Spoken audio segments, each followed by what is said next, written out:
Praise the lord అందరికీ. ఈరోజు దేవుని వాగ్దానము యెషయా 30వ అధ్యాయము 18వ వచనం. కావున మీ యందు దయ చూపవలెనని యెహోవా ఆలస్యము చేయుచున్నాడు, మిమ్మును కరుణింపవలెనని ఆయన నిలవబడి ఉన్నాడు. యెహోవా న్యాయము తీర్చు దేవుడు, ఆయన నిమిత్తము కనిపెట్టుకుని వారందరూ ధన్యులు. చదివిన వాక్యము దేవుడు దీవించి ఆశీర్వదించును గాక. ఈ ఉదయకాల సమయంలో దేవుడు నీతో మాట్లాడుచున్నాడు. నీ యందు దయ చూపవలెనని ఆయన ఆలస్యము చేయుచున్నాడు. ఈ దినమున నీ జీవితంలో ఏదైనా ఆలస్యం అవుతుందా?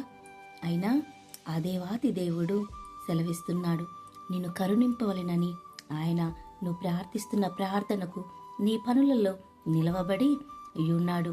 ఆయన న్యాయము తీర్చే దేవుడు. అవును, ఆయన కొరకు కనిపెట్టు వారందరూ కూడా ధన్యులు.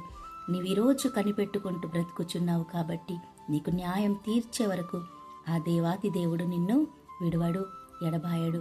కావున ఆ దేవాతి దేవుడు మనకెప్పుడు కూడా దయ చూపవలెనని, కరుణ చూపవలెనని, మరి ఆలస్యమైతున్నప్పటికీ ఆలస్యంలో అద్భుతం చేసే దేవుడు. నమ్మును, విశ్వాసించుము. ఈ దినమున నీవు కనిపెట్టుకుంటున్నావు కాబట్టి నువ్వు ధన్యుడుగా అనేకుల ముందు ఎంచబడతావు. ఈ వాక్యాన్ని దేవుడు దీవించి ఆశీర్వదించును గాక. ఆమేన్.